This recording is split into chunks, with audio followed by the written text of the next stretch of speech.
Tolong, tolong, teman saya kerasukan. Dia membunuh saya. Jangan, jangan, ini gue.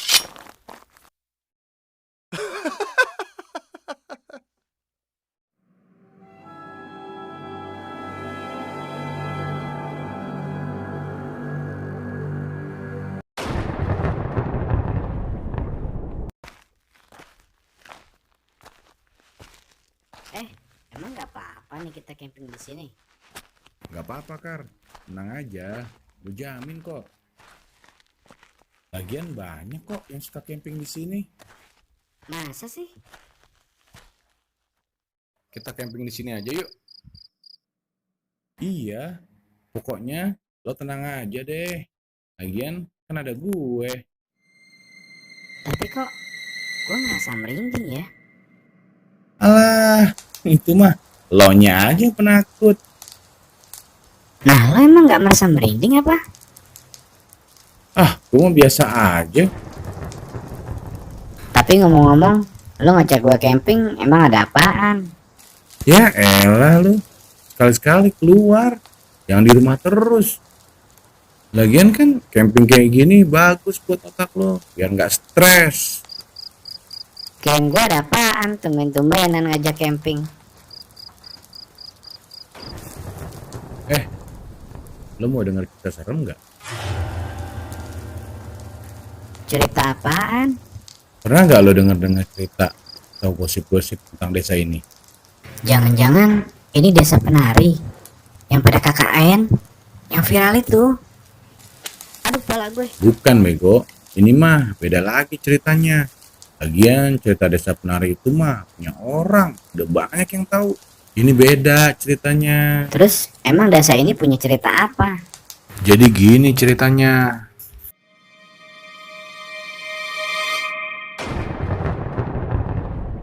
Sekitar 25 tahun lalu, di desa ini pernah ada kejadian yang tragis.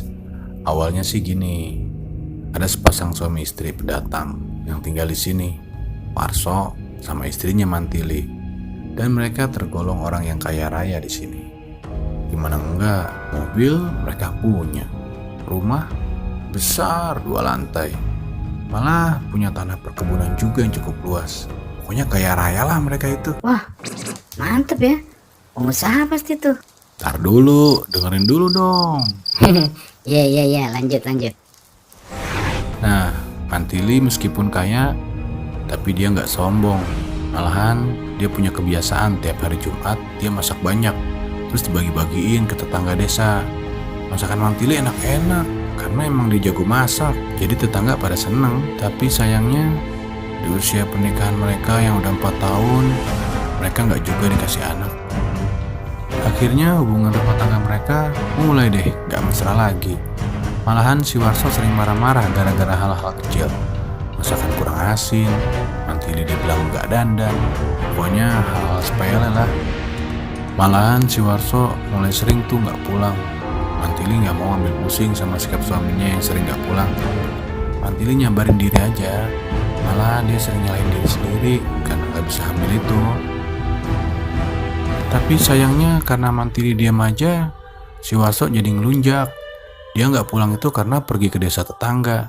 Di sana dia punya hubungan gelap sama seorang janda muda, udah anak 1. Gue udah nebak, pasti begitu. Singkat cerita, hubungan gelap itu membuat janda hamil. Pas usia kehamilannya udah 8 bulan, Warso pusing dong. Karena si janda minta dinikahin. Dia nggak mau anaknya lahir nggak ada bapaknya. Kalau Warso nggak mau nikahin, si janda ngancem nih, dia bakal bilang-bilang ke warga tentang hubungan gelap itu. Lah, kenapa nggak cerain aja Mantili kalau udah nggak cocok? Terus nikah dia sama janda itu. Yang jadi masalah adalah kekayaan pasangan Warso sama Mantili itu semua punyanya Mantili. Mantili dapat warisan dari orang tuanya yang kaya. Terus dia beli perkebunan di sini. Terus netep deh di desa ini. Jadi warga desa nggak ada yang tahu menahu tentang hal warisan itu. Oh, Sampai pada suatu hari, tepatnya malam Jumat nih, saat Mantili udah tidur, Warso pulang ke rumahnya diam-diam. Dia langsung ke dapur, terus naburin racun ke dalam tempat garam. Habis itu dia pergi lagi dari rumah.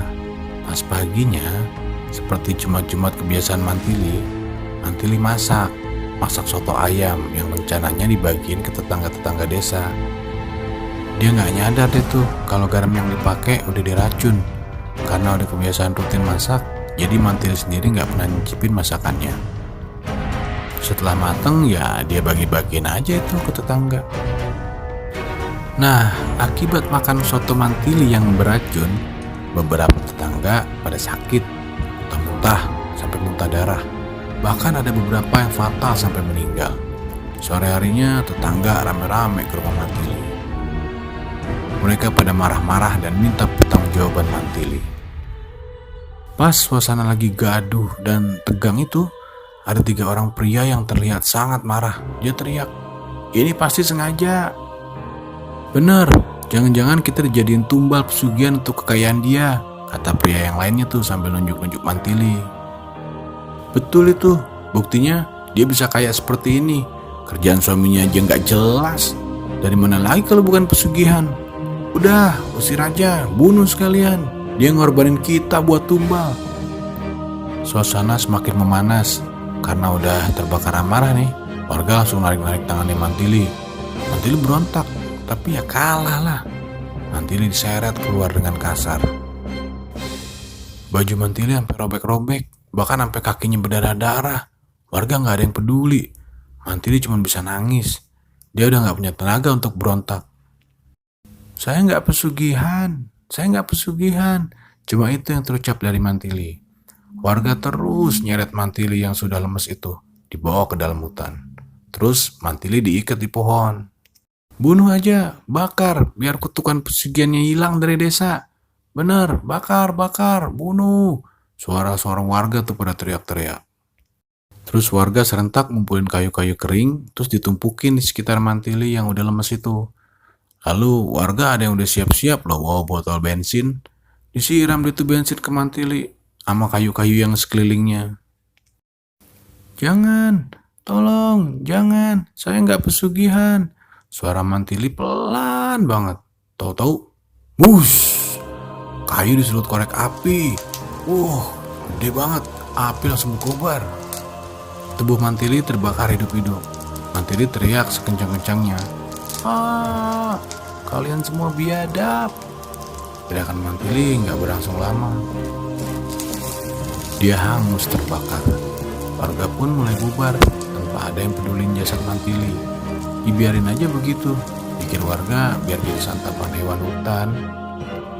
Dan tahu nggak lo, 3 orang pria yang ngawalin provokasi di rumah Mantili itu ternyata warga desa tempat si janda selingkuhannya Warso.